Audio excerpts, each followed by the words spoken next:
Louise, onto a slightly different topic, and this week, those royal family peace talks, they still seem to be going on. They're still reporting about it. Who's in the talks? Who isn't? What's the update?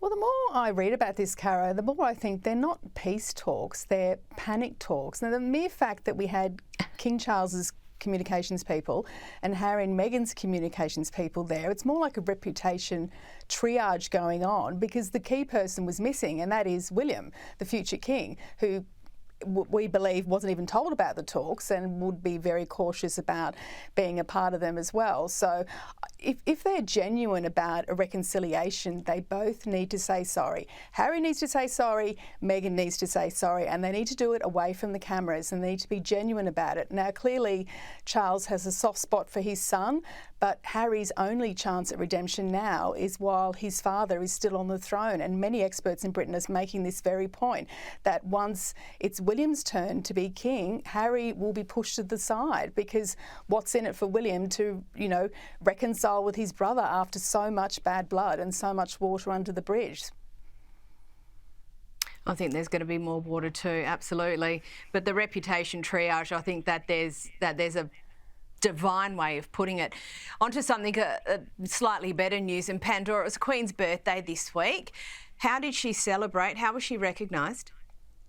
Yeah, so the Queen's birthday, and she doesn't stop, it has to be said. And doesn't she look amazing for 78? And no, I'm not paid to say that. Many people think when you report on the royals, you sort of give them lots of positive coverage. But look, we got this beautiful new portrait of her. And of course, she was wearing a dress which very much notes to nature, with all of their environmental work that they do and patronages. So that was no surprise there, that little indication. And of course, this was taken in Wiltshire at Raymil. Now, we do know that that is her sanctuary, essentially. She goes there when she just needs to switch off, spend time with her grandchildren, spend time with her children, and just get away from the buzz of royal life and London.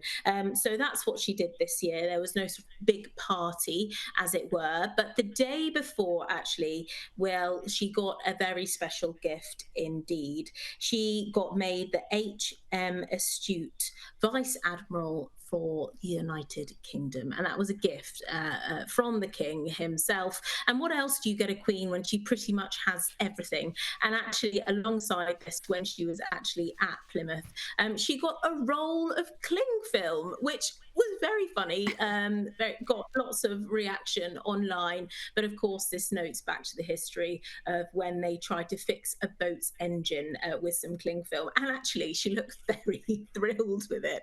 And I'm sure she'll make lots of sandwiches off the back of it with her grandchildren for picnics in the summer. But no, it was a very chilled day for her. And there was also a new portrait release, which is on their Instagram, which you can go check out. What a great yarn. Louise, something very novel this week, and a portrait of the King has been painted by Aida, right? The world's first ultra-realistic robot artist. How did that all pan out? Well, I see this as more of a tech play. It's called the Algorithm King, and as you say, this robot who has quite the footprint, I think, in the arts. Apparently it's worked with Baz Luhrmann, of course, is a very celebrated and successful film director. Apparently it's done a TED Talk as well, tick that off the LinkedIn box, I guess. But the portrait of Charles is... Again, it's a tech impression. It's not meant to be a real impression, I think, of him. There's some sort of green splodges which are meant to speak to his environmental enthusiasm. But what's missing, of course, is that wonderful twinkle in Charles's eye and that sort of wry expression that we know him for, and I love to see when he's sort of talking with people, that sort of wonderful wry look that crosses his face. So, I don't think we're going to be having robots taking over from the royal portraits anytime soon. And, oh goodness, that's a good thing in my book.